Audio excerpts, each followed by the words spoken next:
All right. Hello, everyone, and welcome to the Sierra Interactive Mastermind. For you that were expecting to see Robert Sayers and Buddy Blake, we made an announcement last week that I'm Scott DeRuiter. I'm the Director of Sales. I'm going to be taking over the masterminds here going forward. We have Robert focusing on bringing up some amazing new products and new features being added to Sierra. He's got his head down working on that. So we're transitioning our mastermind. So before I introduce our guest today, I want to jump right into a poll. And so the poll is here. So let's talk a little bit about the perception of the market, right? What perception do current and even prospective homeowners have on today's market? So I kind of threw a couple multiple choice questions in there for you. So if you guys want to go ahead and vote, we can go ahead and get started. So Brian, welcome. It's a pleasure to have you. You and I, we've known each other now for several years, hung out down in Isla Morada together in the Caribbean, or at least it felt like the Caribbean, right? Right. And obviously a big fan of yours and your work and your coaching and guidance that you've provided Lorelei that runs our team or my old team, her team in the past. But introduce yourself, and I'm so happy to have you. No problem. Hey, Scott, it's great to see you. Great to be a part of this. I always love working with Sierra Interactive and you guys. It's a pleasure to be on here. And that's true. I mean,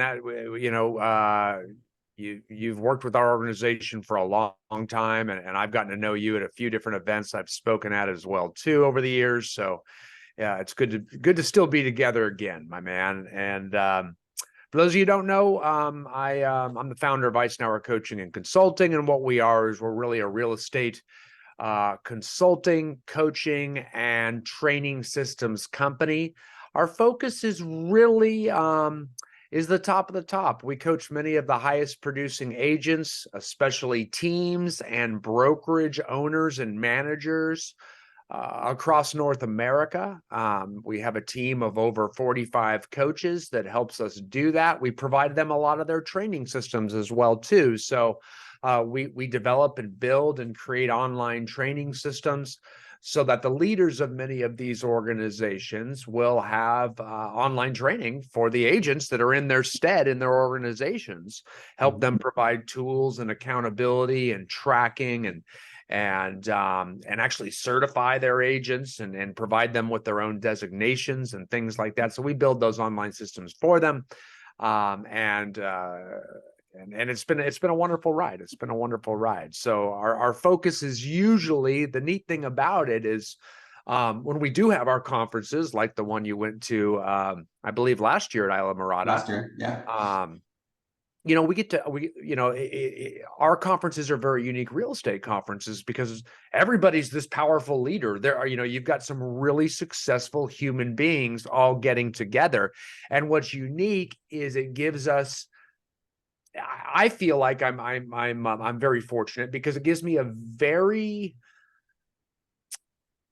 unique look into the real estate market. Well, it's a broad look because you have this cross section of all these very successful teams, and you have that ability to gain that insight into what's going on in the market, what's trending, and then be able to kind of cross-pollinate that back, right? Exactly. When you're representing the top of the top, they're generally handling the largest amount of market share in their respective areas. So, by communicating with them and working with them and through all of my coaches and whatnot, we start to get a really good pulse on what's happening in different regions, different areas, or the entire market as a whole, regardless of geography. So it really gives us a nice pulse on what's going on when you're working with so many successful people.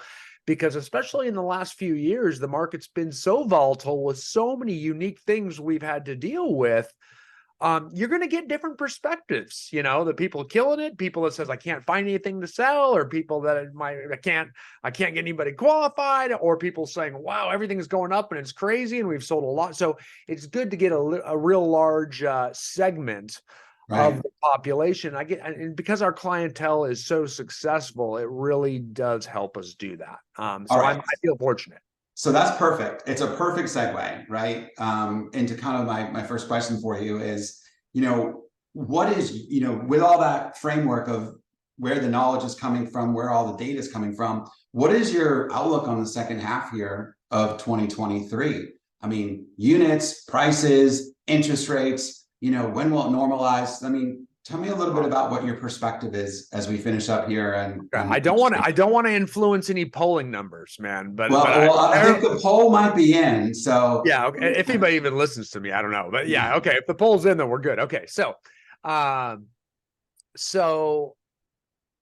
to me, there's two real estate markets, and you've probably heard me say this before, Scott.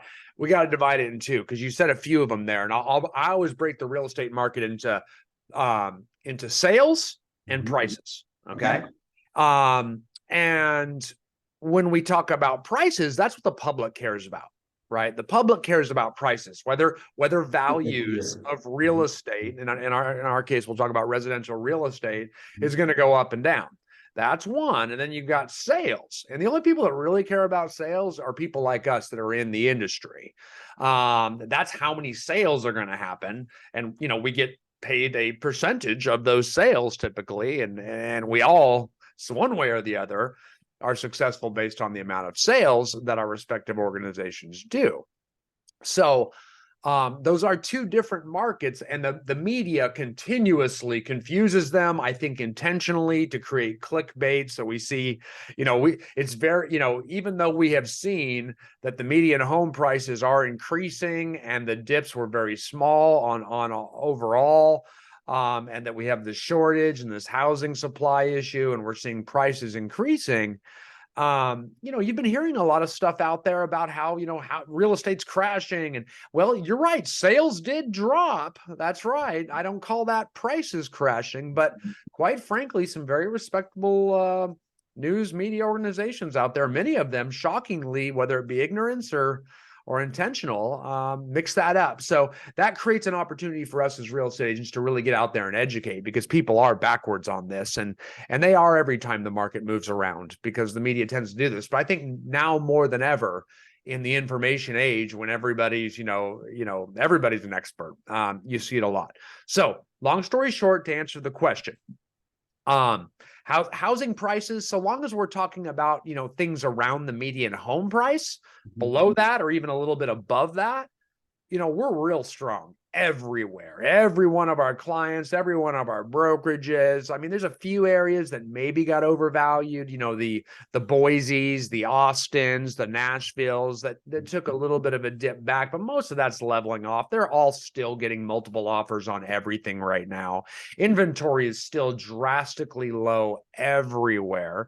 And when inventory is low, that means supply is low, and demand is, despite interest rates, going up, interest rates will never stop buyer demand for long. They shock people temporarily and polarize them, but then people get used to them. Why? Because we need shelter. It's like, if it costs a little bit more to breathe oxygen, we're going to pay for it. And right. That's just what ends up happening. Your only other option, you've got two of them. It's to rent, and those prices are even worse than housing prices going up, or living under a freeway overpass or something like that. And that's not too desirable for many people. So because of that, buyer demand is always stable with an increasing growing population. And so because we keep making babies very well, and we do not build houses very well, we are years and years, possibly even decades behind to catch housing supply up to a point where demand somehow or supply somehow outpaces demand. Right. And we actually see prices reverse the other way. That usually happens about once every 100 years. That happened in the Great Depression with Jimmy Stewart, It's a Wonderful Life. And it really didn't happen again until 2006, 7, 8, 9 in the Great Recession, where we did oversupply the market. And in a big way, new home construction was actually, cheaper than resale homes because it was oversupplied. Now, we're nowhere near that in most areas right now, however. So that's the story with housing prices. We move over to housing sales, and we are looking at a completely different ball game. Yeah. So, I mean, as far as the number of units, you're talking units, right? In volume. Correct. The number of home sales, whether it be units, volume, that has declined. And, mortgage rates had something to do with that. Increasing prices had something to do with that. A bunch of people moving around and making their moves during COVID had something to do with that. And that did decline. However, sales can only drop for so long. People will start moving no matter what. Now, the anticipation, again, I can predict home prices just like everybody else is. They're going up. Why? There's not enough supply. Right. And that's why every single institutional investor is out there buying. I mean, I think I saw yesterday, Berkshire Hathaway just bought in huge to all the new home builders because they know that, so all the national new home builders across the United States, at least, they're, it's a good place to put your stock money, according to Warren Buffett. Right. Because it makes sense. So we'll touch on one more point, and then I'll review our poll results here. So interest rates, right? Are they going down? Or should we all be just waiting until they go below 3% again? I mean, you kind of touched on this. And what's going to happen to the psychology, or what's necessary for people to understand that maybe this is the new norm? Right. I mean, we do have seasonality that always plays a role, right? And as we move into the winter months, it's very common to see price values go down because luxury homes don't sell as much in the winter. They don't need to sell as much. A lot of people don't realize that the average price, and I am going to talk about sales, I promise, does drop every single fall and winter because luxury homes have the luxury of selling when it's the best market to sell in the spring and summer, because they don't necessarily have to replace their home with another home. So they can buy a home and wait, fix it up, have two mortgages for a while and sell the second one. So because of it, every winter's lower price homes that come out there. Now, with sales, it's a little different. Sales drop seasonably every winter too. And I think a lot of people are very polarized and have been polarized because they're confused about what's going to happen with housing prices. Well, now almost all the media sources are saying suddenly they've changed their tune. Supply is short. Housing prices have to go up. In fact, people are worried about affordability again, because housing prices are going up so high. Will people even be able to afford it? My answer to that is, it doesn't matter whether they can afford it about. Affordability does not matter. So the only thing that really matters is supply and demand, because if people can't afford it, they will be great tenants. And that's the unfortunate truth. And that's how my dad used to say it to me, because institutional investors and very wealthy investors and different companies and flippers, they will buy up all of those homes. They always do, and rent them out. Yeah. So if you're waiting, then you're going to be a tenant. And as my dad would say to me forever, he was a very surly old man that was very blunt. He would say, Brian, the world needs tenants too. And if you could, I don't say that a lot unless I quote him.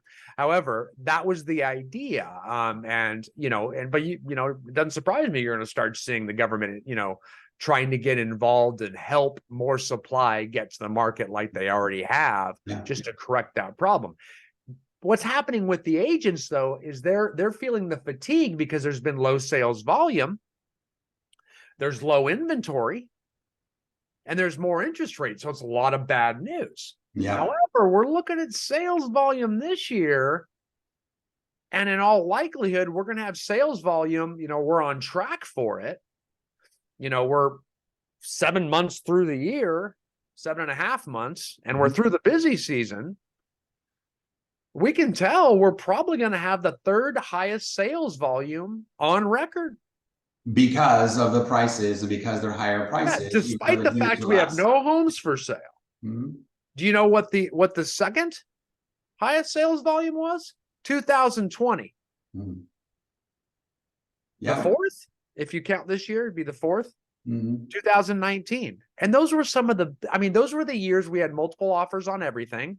There was no inventory at all, about the same inventory levels we have right now. But everybody said there's no listings. The point of the matter is there has to have been more listings those years than any year in history. Why? Because it takes a listing to sell it and have all that sales volume. So it takes a while for agents to hear this, but they realize, look at all these listings, but they're just all selling so fast, it doesn't seem like there is any. Well, yes, yes. And, there's different tactics that we're going to get into today about how you maybe have to change your lead generation strategy, how you have to look for those listings a little bit different than you may have in the past. And I think That's right. That's kind of, the message today that we're going to really kind of dive into deep here as we go forward. Because clearly a lot so of people are. Clearly, because the listings are selling. You know what I mean? yes, So clearly yeah. a lot of people are diversifying their lead generation tactics because someone's getting their unfair share right now. If it's not you, we got to get off that mindset of all those, the terrible three excuses of the rates, there's no houses, and there's not enough sales, because they're incorrect. The sales are happening at one of the highest levels in history. It's awesome. Appreciate that. But I do expect a dark dip in sales. It's going to feel kind of ugly this fall and spring because sales always goes down seasonally and prices go down. So you're going to get a lot of negative media coming out saying month over month prices are going down, which doesn't mean anything. We always want to look at year over year, but they'll say month over month. And people will get scared about what's going to happen in the spring. However, all indicators are inflation's going down, therefore rates will at least stabilize, if not go down next year. It's also, we're getting close to another election, and presidents really want economies to feel strong leading up to elections. So a lot of people think that's going to stabilize it as well too. But I know one thing, I don't really care about that. People get used to higher interest rates. So what do you mean? What do you mean by that? What do you mean get used to? I mean, I have an interest rate below, 3%. So what do you mean about getting used to the higher interest rates? Well, if you're looking to buy a house, which you will, I mean, if you need an extra bedroom or you want to get your kids in a better school district, or for the many other reasons that one might want to buy or sell, the interest rate's not going to just keep you there. And, a good agent can explain, hey, you're not buying the interest rate. You can always refinance when it goes down. But housing prices are clearly going to keep going up. So you can't do much about those unless you make the move now. That's why anybody that has good financial real estate advice is going to tell you, man, when you want to move and buy up to get more invested in real estate too. So, that's why I feel that the rates have settled. And to give you an idea what I mean, if, interest rates, say they're around 7% at a given time, right? For someone to get a 4% interest rate right now, which is what we were used to, that's shocking to me. Like, whoa. Right. For someone to get, that shows you how used to 7% we are. We're used to it. Like, that's a good rate. As long as we're getting a good deal, we're moving forward typically. As long as we're not getting hosed or we're making a bad move. And everybody knows that's not the case now. And everybody's also become educated. Most people know, well, you could always refinance later. But it took everyone a year to kind of figure that out. And a lot of people move. But now you're starting to see it and you're starting to loosen up. How do I know? There's multiple offers on everything. There's tons of buyers that are building up, waiting for more supply. The demand is there. So 2024, I expect to be a huge sales volume. I expect it to not pass 2021, which was out of control. I mean, that was like the COVID. We got to do something. We're going stir crazy. Let's move. Right. We need more house to handle, our life, because we have to conduct our entire life in it. It may not pass that, but I think it'll get number 2. I think it'll be the second biggest year in sales volume history, despite higher rates, despite low inventory. I really do. I think that volume is going to pump in 2024. So we're really trying to gear up all of our clients right now like this, because what'll happen is when you have this dark, gloomy fall, you'll see clients like throw the baby out with the bathwater. In other words, if I'm running a real estate team, I might start laying people off, or I might start, canceling expenses and stuff like that. This is a bad time to do that because we have a big wave of awesomeness coming. I'm from California. You know that, Scott. So here comes the surf analogy. You need to start paddling beforehand to be able to catch the wave. And if you start going backwards the other way, the wave's going to break here. you're going to be here, and that is going to hurt, because what's going to happen is you're seeing so many agents saying, I'm going to get back in and take it all back and fire everybody because I don't need all the stress from all these agents that don't sell, or these people that aren't doing anything, so they take it all back. Well, you're about to get a tsunami coming at you. I get it. That's safe. It's understandable. You're a human and you're navigating these markets. So you're cutting back. I get it. It's not my favorite move, but it's my second favorite. At least you're getting back to work. My favorite is find a way to diversify, grow through it, scale up, and just make it through. Just make it through, because then when this wave comes, you're paddling and your big team or organization is ready to soak it all up. And that's kind of the huge, that's where we're really trying to get people geared up for what's coming. And a lot of experts feel the same. I think the people that know it's this is welling up. It's building. Not only is supply so low, but that demand is really big. So we got this perfect storm coming. I don't know how it can't happen. And all we hear, I mean, you can see the stock market's going back up because everybody kind of sees the inflationary issue being resolved. It's actually pretty impressive how the Fed Reserve handled it. You know what I mean? They steered shit pretty good. Hard to argue that if you're into economics. Economics, yeah. All right, so let's go ahead and take a look. We obviously kind of give our opinions here of what's going on with the economy. So what are our poll results? So great time to buy was 10%. It's a great time to sell, 20%. I'm waiting for interest rates to fall back under 3%, 30%, and I'm waiting to time the market, 60%. Wow. So, that's brutal. It is. I mean, because you hear it all the time, right? I'm waiting to time the market, and I think you just really addressed it. That if you need to buy a house, as the houses are going up and the prices are increasing, you want to catch on this bottom of this roller coaster, bottom of the hill as you're going up it, and ride that price increase. Because you mentioned this a minute ago as well, you can always refinance and get an interest rate lower. You've already missed the market. The 60% that are waiting to time it, they missed it. It's gone. I mean, that is absolutely gone. And prices didn't really drop, but you had a chance to actually get your offer accepted. You're never, ever going. I mean, you're going to see multiple offers for years to come right now. You're going to be fighting and paying over asking. Everybody already is everywhere. And I'm talking, as we all know, it starts on the coast, right? So if you look at like California, I mean, we're talking 20 offers on every listing right now. If you go to the East Coast, you go to Florida, all the way up to New York, it's multiple offers on everything. So if it hasn't hit your area yet, it's going to move inland. Or if it's not come back, is really a lot of times, because a lot of people are experiencing that. The only exception is luxury. You get way up in the high price in the luxury areas. Yes, luxury is a little tougher. There's no doubt about it. It's more fickle. But again, things are selling at a very high rate in the luxury market, maybe not 2021. And a lot of people are sitting and waiting in there. But you're seeing and you have to look on the average. That's why I talk on the average. I don't talk about specific niches in the market, because they do not impact they don't impact the grand scheme or business plans. They shouldn't. You need to shift into the ones that work. If you sit there and dwell on that one house that won't sell, that's a problem. Right. So, all right. So then if there's this, I'm waiting to time the market, right? If that's the constant theme here, well, what strategies can agents be doing right now to be educating their clients and letting them know what's truly going on or their prospective clients? What kind of messaging should they be putting out there?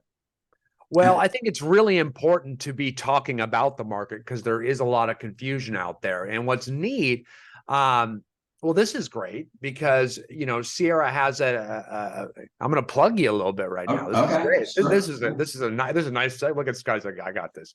HomeBot is a great one, and we recommend that to all our clients. That's a big one, and we're talking. These are very successful agents, man.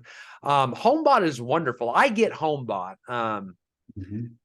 My mortgage lender used to give it to me for a long time. It was just lenders marketed tool, but you guys kind of appropriated it, took it over, and finally gave it to us agents.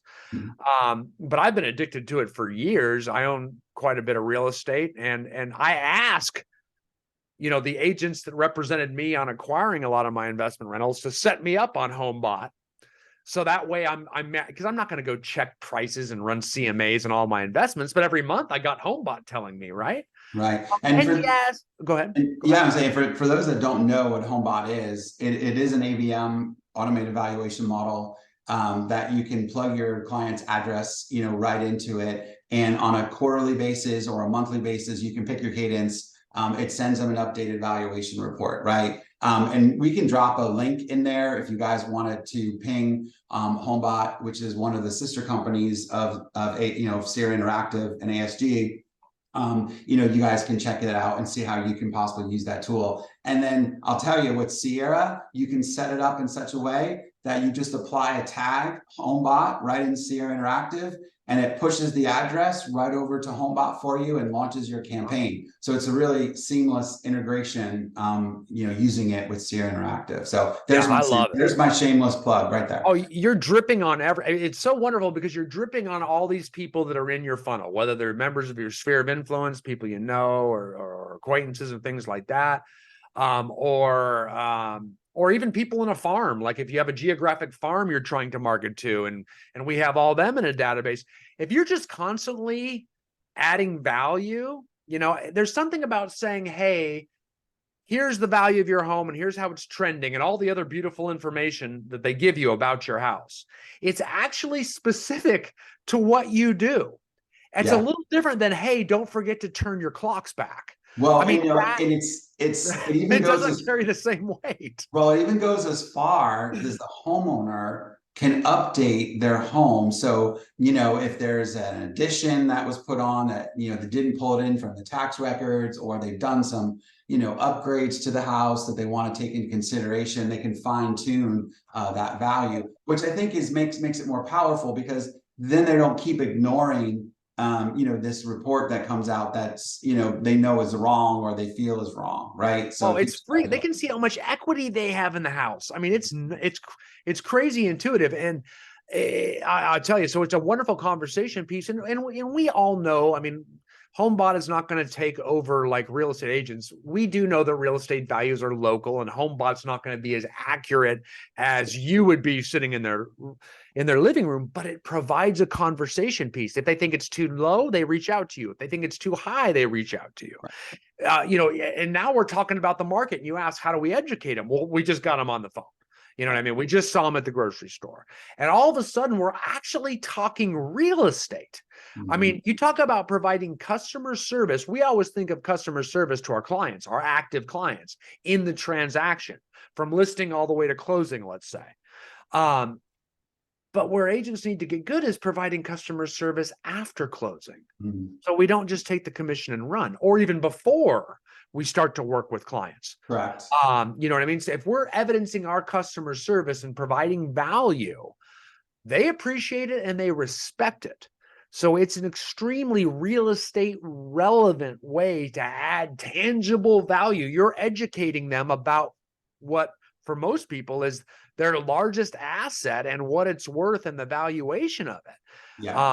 It's very, very powerful when you do that. So I love doing that. I love doing it with just about any group of target market that we have set up in Sierra. You put them in their database groups, and I think it works with just about every single one of them. I don't care if SOI, past clients, future prospects, it doesn't matter. Anybody. Anyway, and then also, Brian, just to kind of piggyback, there's another fabulous tool out there. It's a market update report, and it gives people just kind of an idea of what homes have specifically sold in their neighborhoods and in their surrounding communities. And so then that kind of gives validity to the HomeBot report when you have both of them going out, on a back and forth basis. So that's, again, something that you can automate going out. Imagine this.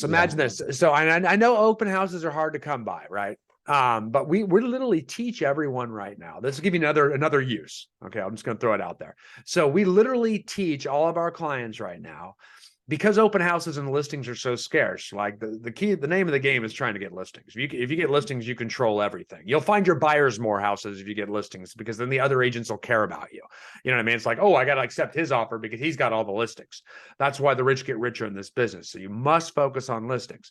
But when you got one, that's a gold mine. We want to get as much out of it as possible, right? So we're holding 2 open houses with every listing, even though they're selling right away. We're having it, an open house the first weekend it goes live, regardless. And we're having a second one the second weekend, even if it goes under contract, it was already scheduled, and we do it that way. And what happens is all these people, so we're marketing to, all the neighborhood and our databases and whatnot.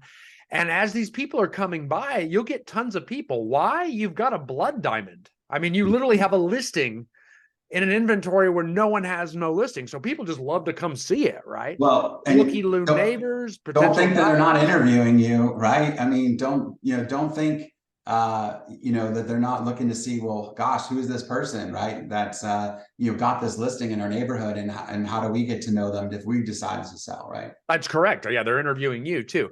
And all of a sudden, what you can do is just say, hey, you can actually offer them, do you want to stay up to date? I'll put you, it's free. You can, I just need your email address and your phone number to set you up, and you'll get emails every week. And if you ever want to unsubscribe, just hit unsubscribe. You'll love it. My mom does, my sister does, all our clients do. It'll be great. And now you're just, all of a sudden you're having these open houses, and usually we just have open houses and say, okay, hopefully I can find one person that wants to buy, or maybe a neighbor comes and wants to list too. But now we're going to collect all the information and put them in a drip follow-up system that's actually adding tangible information. And we've got all their contact information so that we can market to them any way we want to in the future as well too. Very few people unsubscribe from HomeBot relative to other real estate marketing emails. And one last plug is that with Sierra, we have the ability with any listing to add the extension open-house, and it creates a registration form that you can use on your iPad, on your desktop, on your PC. And get this, and I'm probably going to get the actual code wrong, so I have to look at the knowledge base on it, but I think it's like open house QR or -QR. It'll actually create a QR code, and then people can scan that, and then they can fill it out right on their phone, their email, their phone number, and it dumps right into your Sierra Interactive, tags it with the open house that you were at, so the address, right?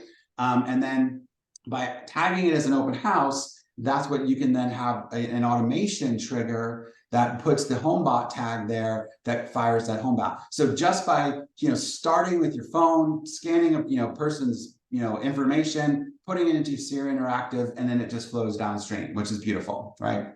Absolutely. Yeah. All right, so let's way to capture all the listing leads. That's right. Getting all the neighbors and setting them all up. And we have a goal to at least get 50% of all the traffic that comes through, because some are buyers, and some just want nothing to do with you. Our goal is to always get 50% set up on HomeBot. Okay. All the traffic, so we track how many come through and how many we get set up on our follow-up lead drip systems. Right. Not everyone's going to say yes. I mean, you really want the serious ones anyway. Goal is 50%. Teams track it, so there's actually performance metrics aligned with open houses all of a sudden. Yeah. Imagine that, right? No. All right, so let's put another poll out there real quick, and then we'll kind of dive into our next question. So the next poll is, what do you guys have probably heard the D's, right? When we talk about the motivated and who is maybe a candidate to buy or sell in today's market. What is the most common definition of the D's as it stands for lead generation strategies, right? Is it diapers, debt, daylight, dust, and drive time? Is it diamonds, diapers, death, divorce, and downsize?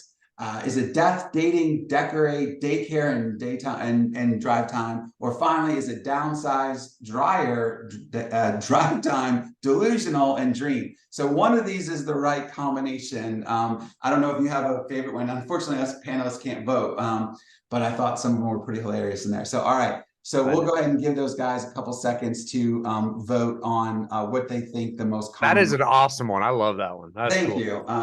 They're all good. That's true. They're all good. That's the delusional. People who are delusional. Yeah. Everyone makes sense. I can logically connect every single one of those. I have a different one though. I have a different. All right. What's your? You told me the other day. You said that there's another D there that's not on the list. So what's your desire? Desire. And it's kind of close to dream. It's kind of close to dream, which is the very last one in the poll. Yeah. But desire you just can't I mean, and I love it, thank God, because it's job security for me. You cannot stop people from wanting to do better. Mhm. You just can't. People want to excel. They want to be productive. Everybody wants a bigger house. Everybody wants to be in a better neighborhood. Everybody wants to get more. Better Everybody wants to get school. more time. People want to get more, they want more time back. They want more time with their family. They want more income. They want, they want better stuff. People just want to get better. And that's desire, and desire fuels motivation. That's why I know everybody's just not going to be sitting and staying content and stagnant for long, nor have they ever in the history of tracking housing prices. You really think everyone's frugal? Like, oh, we're all just going to hang on to our 3% interest rates forever and sacrifice all of our desires and wants in life to hang on to a low rate. I have never seen that happen, nor has it. Great point, right? I think that's like human nature, right? So you're defining human nature, so Think of how many people buy a car and have no regard for what price they pay. It's insane. Like to think they're going to do that with something as boring as an interest rate. No way. Yeah. They'll just justify it to themselves emotionally later. They'll come back in and say, you know what? We can always refi when it goes down, but these prices aren't going to stop going out. I'm buying. And that's what everyone's doing. That's what you all are doing. Trust me. Don't fight it and stay on the struggle bus and say nothing's going to happen. The market's bad, because you're wrong. No, right. No, I love it. You're absolutely right. So, we'll have the poll results up here in a minute. And so, but before we get to that, can you go out and buy a list of people who have desire? Can you go out and buy a list of people who want, that are getting divorced? I mean, sure. So, yes, well, you could, right? There's some. It is shockingly, scarily possible. But that's true. But my point is, you got to find these people, right? You got to identify them. And so let's talk a little bit about some strategies for finding the motivated and finding those that have desire, right? So what do you think we need to be doing different today? Yeah, the whole point, and this is the other thing we've really been pushing, and we've been pushing this for a few years, is too often in real estate, we get comfortable with one type of lead generation strategy, right? Like, and there's tons of different ways to generate business out there, and we coach and train them all. Like I said, we have to. At ICC, we're a little bit different than a lot of other coaching companies because we coach so many people that are so highly successful that they've got a lot of agents that work with them or for them or under them somehow. So they have to provide different strokes for different folks. Some people are really good and love to build up a sphere of influence of people they know to stay in contact with that give them business. But boy, if that drives up all of a sudden because everybody gets polarized with their 3% rates and doesn't want to go up and spend and get a 7% rate, let's say, you better have some other ways to diversify, or you're just stuck. You're running a very comfortable business that just got very uncomfortable. It's better to get uncomfortable to force that diversification. You see the mortgage lenders that lived off of refis just got hammered. Just got hammered because all the eggs were in that basket. You see it all the time. So you've got to diversify to be able to scale, or what you're going to do is you're just going to ride that roller coaster of a market and like get a bunch of people and then sales drop, and then we're going to fire everybody and cut back all our expenses and not be able to catch the wave when it goes back up. You're going to be behind that, move back up. We try to keep our clients ahead. So we got to diversify. So long answer. What are some other ways we're doing it? Well, luxury is a big one, right? There's another one people got tanked on. If you're all luxury market, it gets kind of tough because luxury got real polarized. That's how housing prices, quote unquote, were perceived to decrease because there were less luxury sales. Right. Still the same amount of median home price sales, but remember, your average home price is an average. And if you take away all the highest priced homes, your average price is going to drop, even though all the lower price and mid-range priced homes didn't. Right, unless you're looking at median, right? Unless you're talking median, which is different, but average, get it? Yep. But even median to some degree gets impacted the same way, just like average does. So even because, you take out all the luxury, the median moves. That's true. That's right. You know, Lots the above. same way. That's right. And so, but not as much as average. That's true. So those two, you know, the luxury market will shift out of that. So, but again, people are shifting back in pretty hard right now. I mean, you're always going to see that. So you need to be diversified. You'll see people gripe about certain cities adopting vacation rental rules and things like that. And all of a sudden that's dried up, or this is dried up, or different lending standards, or I can't get insurance in my state, or all those different things. You must be diversified to be able to weather the storm.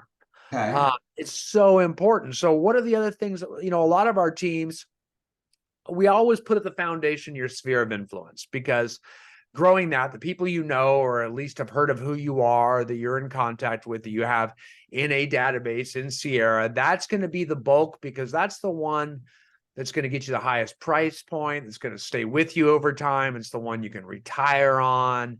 It's the one that trusts you the most. It's very, very easy. I also like to diversify with different geographic farms. So, you know, you can have high-end neighborhoods that you market to, and slowly, just similar to your SOI, you're slowly developing the name of choice. And you'll see when market shifts, certain neighborhoods boom and certain don't. And there's really no rhyme or reason to it. A lot of it has to do with who sold a bunch before. You'll see people pick neighborhoods for farms based on the amount of turnover, how many sales were happening. Well, that could also mean one that hasn't had many sales is about ready to blow. So it's really, really, so you diversify out with multiple neighborhoods so that whichever one's popping, we're there. You're going to catch more fish with a lot of fishing lines in the water at once. Well, So and one point to that, Brian, that geographic comment that you're making, you know, what we're seeing a lot here at Sierra is that we have companies that might have their, I'm just going to pick a state, they might have their headquarters in Colorado, and next thing you know, they're setting up some shops in Utah. They might be setting up a shop in Idaho, or setting up a shop in Montana, and putting up websites, and maybe putting some Google PPC to those, and having agents in those other markets. And now all of a sudden, if the Denver market is tanking or going down, then they have these feelers now out in some other geographic regions. So it's a very interesting phenomenon to see how people have started to diversify geographically across state lines in many cases, not just different parts of cities. Another big one that people took a hit on lately is online leads. You know, all of a sudden the interest rates polarized. So what happens? Online leads drop. You know, they don't work anymore, which is funny. You know, that's another one of people that were too dependent on online leads and had not done the work on their SOI, which I understand. Online leads want to buy right now or real soon. Right. Why do I want to market to a bunch of people I know that may or may not want to buy anytime soon? Well, times like this, gang, because when online leads dry up, you're diversified. You've got your SOI, and they still get all those Ds, right? They get divorces, and they get death, and they get all the other delusion, all the different things that happen. Some members of your SOI are going through it. So are you in touch with them? Are you sending them home bot emails? Are you reaching out to them? Are you holding client events? All those different things to stay first of mind with them. Are you doing that? Because online leads, same thing. Online leads, people are still looking, but they're not going to buy as fast. So it feels like the lead quality is going down, when in fact, it's just a longer nurture process. So we have to extend out and change the expectations of the agents or ourselves, and extend out the nurture process. Like a lot of our action plans have to change because, you know, they may be set up on 30, 60, 90-day action plans. Well, we need to be stretching it out. Because A, it's hard to find properties. B, you're going to miss a lot of properties and multiple offers. And C, a lot of people are, as we saw, waiting to time the market, or waiting to see what's going to happen in the spring and things like that. So here's an amazing thing real quick, just before we're going to just put the results up right next.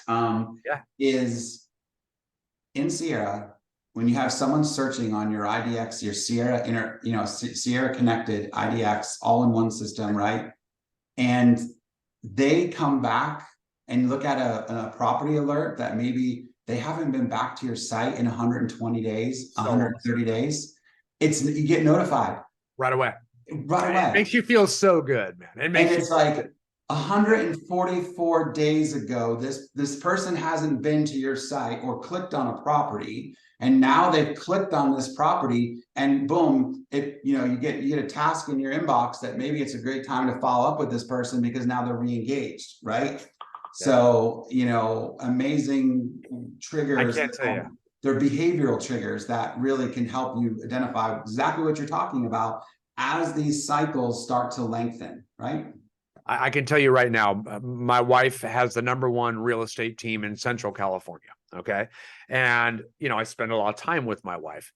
I don't sell real estate. It's been a very long time, but I did. But she has it on her phone, right? And when someone's on her site, I cannot tell you how it makes her feel. She's like, this is the coolest thing. And literally, I've seen it many a times now, and I'll tell her, I get it. Good stuff. Let's watch the movie. Yeah, super. But she loves it. Like, she doesn't stop. The motivation that my systems are working, right. that the concepts, it almost like provides validity to the faith, because you have to have a lot of faith in a very low conversion rate business. Things like that are what provide the faith. Do you have follow-up? Do you have nurturing? Do you have notifications? Do you have these tools? It's amazingly underrated as to how many different ways it gets people through changing markets. It's just amazing. So I love the system. Love the system. As you know. Good stuff. All right, so let's go ahead and roll out the results. What does everyone think the D's are? All right, diamonds, diapers, death, divorce, and downsizing. 69% of you. I think you saw through my ruse of my other D's. So absolutely, that is the correct one, at least. And then we need to add the desire to that one from now on. I definitely want to add that one going forward. So you kind of touched on this. You talked about online leads, and I was going to ask a really motivationally, kind of a politically charged question: are online leads dead? Right? But the answer is no. They're not dead, but they definitely have gone down because inventory is down in a lot of places. There's not as many of them, and as we talked about, the time is stretched out. So, what's your thought about these referral platforms? Like, is that a great place to go and start to, possibly sign up for some of the referral platforms that charge a referral fee, 30 to 40% on the back end? What's your thoughts about that? So can you repeat that one more time? It kind of broke up on my end. I apologize. Okay. No, and maybe because I backed away from my microphones, probably I got all excited. So I was saying, as far as another diversification area is the online referral platforms. So you get a lead, 30% referral or 40% referral, somewhere in between. Is it worth signing up for those platforms? Is it worth doing those referral businesses? I think so. I really, really do. I know it can be frustrating, when you got to pay, because it's usually somewhere between 25 and 35% of your commission check. But I will tell you this. If someone refers you a client, I got a lot of reasons why I say yes. But I get it. If you're a solo agent and you're selling 30 to 40 houses a year, maybe I say no, because you only have so much time, and you can pick and choose. Okay. Right. If you're getting 30 to 40 listings a year and you don't represent any buyers, I probably wouldn't do it. There are people I would say no to. I would say a lot of other things to you, that you should get yourself in a position where you can take on more business by scaling a bit, but with some additional personnel, and give yourself a chance at retirement and enjoying your life. But hey, it is what it is. So but for the most part, there's so many benefits from it. It's unbelievable. So most of the people we coach take them, right? And they're a percentage of their business, right? Because you've always got, especially these large organizations, you always have agents that need business, number one. So they'll take it and they'll pay the fee, even if you yourself don't want to. Number two, they generate a lot more business. You can break into new farms, new neighborhoods off them. It gives you a way to hold those open houses we talked about. You can generate, and we have a goal. We always try to generate 1 listing and 2 buyers from every listings. Well, if we can achieve that goal, regardless of the commission you get from that actual listing, it should give you more business if you do it properly, if you are systematized, if you are planned out and actually using your Sierra Interactive CRM. We should be able to automate around that, no problem. So I like them. After all, if someone from out of state referred you a client, a listing, and said, can you pay me a 25% referral fee? Almost every one of you say yes. Right. Don't get mad just because it's a corporation. Right. You know what I mean? Like it's faceless or something. Yeah, I don't like it because they're taking my fee. Well, they also gave you a listing. So I even if it's 35%, I would take it or give it to someone who has time to take it. I Mhm. think listings are so valuable and will continue to be for the next 10 years. And there's some coaches out there say don't take listings under a certain price point. Man, if you're trying to grow and scale, I wouldn't be giving too much away. To me, you need somebody who actually would be excited and motivated to take that business. So you've got a help wanted ad you need to be running, because someone will take it. You know, you've Yeah. got some dumpster diver somewhere that'll go down and take that commission. And if not, you need one. That's because you will get money off that and you will get more business off that. And so you just have to think bigger. You really do. You have to think like a leader, not so much like a warrior. There's so many great warriors out there in this business. They're just amazing agents. They can generate business like nobody and they can handle their clients like nobody. But when it comes to like thinking, how do I ever change this situation and get more income and work less at the same time, like a leader thinks, man, you gotta change a lot of those limiting beliefs that we've got trapped in our head and actually like adjust our perspective and mindset and start looking at a lot of these past decisions we've made and think, maybe if I do want to like get some of my life back and still make money and increase how much I make by working less, I might want to start changing that, Yeah. So I love them. I love them for our teams. I love them for our brokerages. There's always a large percentage of the agent population that will take them. Yeah. So even if you yourself don't. Yeah, and we integrate with practically every single one of them as well. And so, for example, they can, when those come through, you can have them come through either parsing or direct integration, so they appear in your inbox and alert you and use our lead routing rules to route them to those hungry agents, right? So if you do have a team and you do have some younger agents or some newer agents that are hungry that work that business, you can even filter it by price point and have those certain lower price point ones go out to a certain segment of agents, and then not bother the quote unquote more established agents with the lower price point leads. So there's a lot of great lead routing abilities or even buyers agents that want to learn how to take listings. Those could be great. I mean, there's so many different ways or people could earn their way up to get these types of listings. There's so much value to them, and just to throw them away and say I don't want them when they don't cost anything up front, right, most of the time, I don't get it. I think it's kind of I'll be honest, I think it's lazy. Right. I think there is some way to make money off. Because it doesn't make any logical sense to just say no to them. It's like someone who just doesn't want to, there's certain people say, I don't want to pay that much for it, so I don't want it. Well, okay, if the fair market value is this, you pay the fair market value if you want. Otherwise, you are sacrificing that item. And that's what it kind of feels like. I don't want to pay a referral fee. It's like a matter of principle. Well, your business will suffer from it. I mean, you're missing a lot of opportunity there because you don't want to pay that fee because you don't believe in it. Right. You know what I'm saying? Like that's warrior talk. That's not chief talk. That's not leader talk. Yeah, no, right. Agreed. So I got a couple more questions I want to get to, and I know we're getting short on time. I'm going to save some time for some questions. So if there is any questions, everyone just pop them in the box. We're more than happy to try to answer as many as we can. So guaranteed offer, cash sale programs, a lot of folks use this as a listing strategy. What's your experience with it? Is there a good way to do it? Is there a bad way to do it? Do people have success with this? Great way to diversify. Yeah, people do have a lot of success with it. I mean, if you've heard of a method for generating business, typically it works. That's number one, right? Again, different from other coaching companies, we don't just teach one system. We teach big leaders, oftentimes, at least that's what we're known for. So we have to give them lots of different ways for all the different seats on their buses. And a lot of our top teams do the guaranteed sale problems, or we'll buy your house. And, if it doesn't sell and things like that, they work very, very well. Does it make any sense? No, not to us as agents. It's like, why would you not just put it on MLS and get the highest price for it? I get that. Everybody gets that. The point of the matter is the public just doesn't understand. They don't get it. A lot of people also just don't want to go on the market. They don't want people walking through their house. They don't want to fix it up to sell. They don't want to deal with any of that. They really don't. It's shocking how high of a percentage, but most of our teams will close, I don't know, 10 to 20 listings a year, depending on how much they sell respectively. But just by those types of situations, and you're filling a need that is out there. Right, meaning they actually go through with the cash offer or the guaranteed sale versus it just being a lead generation.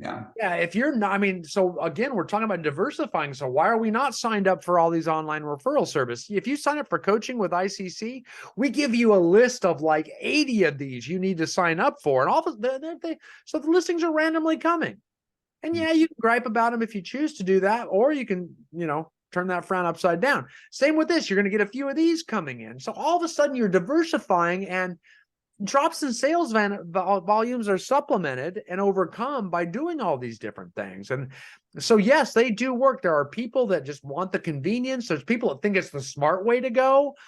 They are situations like, think about, they got very popular when homes weren't selling in COVID. Remember that? Like at the very start of COVID, people were saying, hey, people can't show my house. People can't leave their house. I got to move because of one of the many D's out there. I'm getting a divorce or something. And boy, did all the people that had those fishing poles in the water with their billboards and their signs or their flyers or their online ads about guaranteed sales or I'll buy your house before you, they just tore it up. Right. And then it happened again when sales volume dropped, like in the luxury market. It started to happen a lot. Because all of a sudden I can't get the price I want. So I'm going to have you come. Next thing you know, does it really happen very often? No, no, very rarely are you going to buy their house. And there's lots of different ways around it. Very rarely are you going to, if you're going to guarantee the sale, it's going to be for a normal price. Either way, you're in their freaking living room in a listing appointment. At that point in time, they're just going to go with you and put it on the market. And that's 99% of the time, that's what happens anyway. And you wonder how people get listings. It's the guaranteed sale. They're not taking you up on the guaranteed sale, but you're getting in the living room first. And do you think they really want to take another one of their nights away from their family, interviewing another agent later? Heck no. Most people just go with the person who's right there and get it done. And realtors checked off their list. And guaranteed sale advertising is what got you in the living room. That's it. 100%. Well, we're up against it. So I do want to talk a little bit about the last thing is just, with real estate, we're in the day-to-day, right? You're hunting and you're hunting what you're eating, right? You hunt today, cook it tonight, eat it tonight. And next thing you got to rinse and repeat. So there has to be other ways to build personal wealth in real estate, outside of the day-to-day transactions. So talk to me a little bit about that. And how do people figure this out? Well, it's kind of neat. Yeah. And it's what keeps everyone motivated to dig through the trenches too. Your wife knows this, Scott. It's very hard. We've had to get back to work, so we're demotivated. A lot of people, and then we just went through the summer when most of the sales happen. Man, last thing we want to do is think about staying at work. But what keeps us motivated through those tough times and through what's going to be, like I said, a slow little winter here, the way we keep paddling to be able to catch the wave is we gotta create, through scaling and diversifying, a system where we're actually creating more income while at the same time working less. How do we do that? Multiple pillars of income. Whether it's, a lot of our clients, like I said, they're leaders, and how do they get there? Well, success leaves clues. They're diversifying even further, not just on their lead generation. They're diversifying and opening a mortgage company, opening a title company, opening a property management company, buying rental passive income by buying investments, flipping houses, developing. A lot of our clients have taken themselves either all the way out or partially out of production themselves and are out there opening these new business alongside their thriving real estate sales business or brokerage. So once you start dividing, you start building the empire by putting hotels on all the different properties, and you're doing all this different, all of a sudden one drop in sales volume doesn't impact these other areas. Right.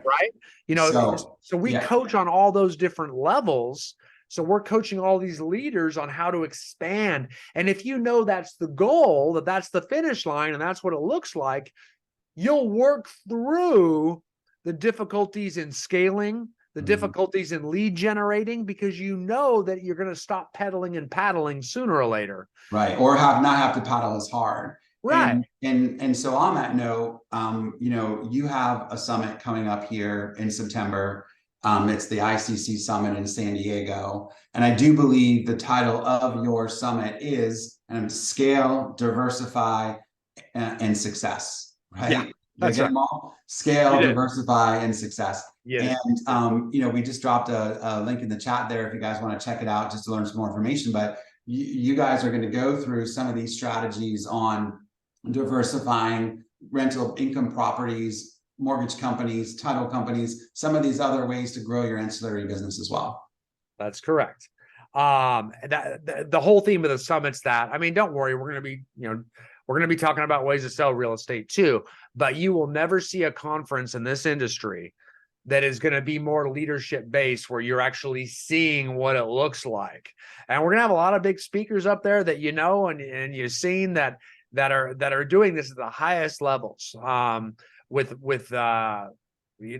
have leaders working for them. And they are very, very passive. And I know that many of my coaches have experienced that. I've experienced that, where I own lots of businesses that are run by lots of different people, and they're all in the real estate industry. Don't get me wrong.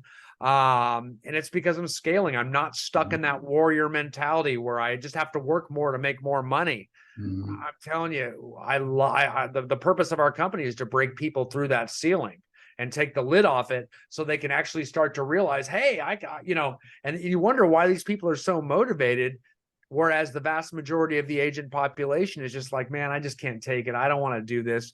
It's because they don't know what's possible, and they don't know how it's happening, and they don't have a path to get there. Right. They don't have a path to break through is really what it comes down to. So awesome. So one last thing, and then I just want to say thank you, Brian, is, Sierra has their summit coming up as well. It'll be a little later afterwards. It's in October. It's in Denver. And, we're going to be touching base on all the relevant topics. We have some huge speakers coming to our event as well. You can go ahead and check out our link. We dropped that in as well, and you can learn more about that event. Go from there. So Brian, thank you. This was just an amazing dialogue on just how to structure your business and diversify, and what's going on with the economy, and kind of consumers' perceptions of what's out there, how you change that perception, how we need to stay in touch and be the economist of choice, and be in there, using our systems like Sierra, and kind of getting yourself coached up through Icenhower coaching as well. So thank you for that. It's really awesome. So if you guys find this useful, if this was some great information, tell your friends. You can send a feedback to us here at hello@sierrainteractive.com. If you want to know about there's other topics or suggestions that you want to mastermind about. And again, it was just a pleasure being with you here today, Brian. Likewise, my friend. It's always great talking with you. Thanks, guys. Right. We'll see you in San Diego. See you.